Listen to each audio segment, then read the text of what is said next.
Good morning, praise the lord.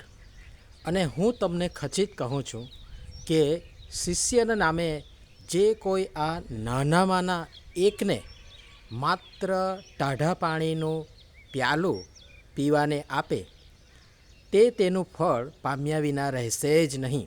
માથથી લખેલી સુવાર્તા તેનો 10મો અધ્યાયને 42મી કલમ 40થી 42મી કલમ સુધી વાંચવા માટે પ્રયત્ન કરશું. આજનો વિચાર: ખ્રિસ્તમાં અતિ પ્રિયવાલા મિત્રો, પ્રભુ ઈસુના પવિત્ર અને પાવન નામમાં આપ સર્વને ફરીને એકવાર આજની સવારની પ્રેમી સલામ. પ્રભુ ઈસુએ પોતે કહ્યું છે કે જે તમારો આવકાર કરે છે તે મારો આવકાર કરે છે, ને જે મારો આવકાર કરે છે તે મારા મોકલનારાનો પણ આવકાર કરે છે.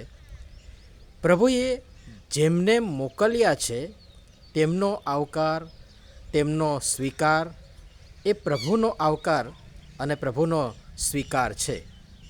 પ્રભુ આગળ પણ એ જણાવે છે કે પ્રબોધકને નામે પ્રબોધકનો આવકાર જે કરે છે તે પ્રબોધકનું ફળ પામ્યા વિના રહેશે નહીં, અથવા તો તે પ્રબોધકનું ફળ પામશે. અને ન્યાયને નામે ન્યાયનો આવકાર જે કરે છે તે ન્યાયનું ફળ પામશે. પ્રભુના શિષ્ય, પ્રભુના અનુયાયી, પ્રભુના સેવક, પ્રભુના સેવિકા, વાલાઓ, આ કામ સહેલું નથી.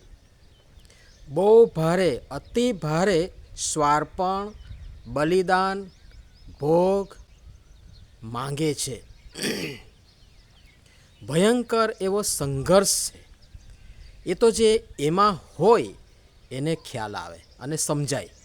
ખાલી ઘરમાં બેસી રહી મંડળી, સેવા, સેવકો વગેરેનો વિરોધ અને જાત જાતની નકારાત્મક નેગેટિવ વાતો, લખાણ વગેરે કહેવું અને કરવું સહેલું અને સરળ છે.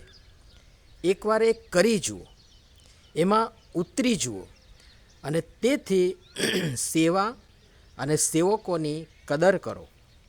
પ્રભુ તો કહે છે કે હું તમને ખચિત કહું છું કે શિષ્યના નામે જે કોઈ આ નાનામાંના એકને માત્ર ઠંડા પાણીનું પ્યાલું પીવાને આપે તે તેનું ફળ પામ્યા વિના રહેશે જ નહીં. પ્રભુના શિષ્યો, પ્રભુના અનુયાયીઓ પ્રત્યે કરેલી ભલાઈ, નાનું અમસ્તું કામ, મદદ, સહાયની નોંધ થયા વગર રહેતી નથી. એનાથી ઉલટું એ પણ કહીશ કે પ્રભુના શિષ્યો, પ્રભુના અનુયાયીઓ, પ્રભુના સેવક સેવિકાઓ, સેવકો પ્રત્યે કરવામાં આવેલો દુર્વ્યવહાર, અનાદર, તિરસ્કાર, સતાવણી, હેરાનગતિ વગેરેની પણ નોંધ થયા વગર રહેતી નથી. અને સમય આવીએ એનો પણ હિસાબ થશે. વાલાઓ, બહુ જ સાવચેત રહેવાની જરૂર છે. દુષ્ટ શેતાન આપણી નબળાઈઓનો બહુ હોશિયારીપૂર્વક આપણને ખબર પણ ન પડે અને આપણે બહુ સારું કામ કરી રહ્યા છે એ રીતે આપણો આ નકારાત્મક કાર્ય માટે દુરુપયોગ કરી લેશે અને નુકસાન કરશે. શું તમે એ આવકાર કરનાર છો? શું તમે એ ન્યાયપણાના ફળની આશા રાખો છો? જુઓ, વિચારો, મેં આવકાર આપ્યો કે જાકાર કર્યો? મેં સ્વીકાર કર્યો કે નકાર કર્યો? મેં ઠંડા પાણીનો પ્યાલો આપ્યો કે હળહળતો ધુત્કાર, તિરસ્કાર, નકાર કર્યો?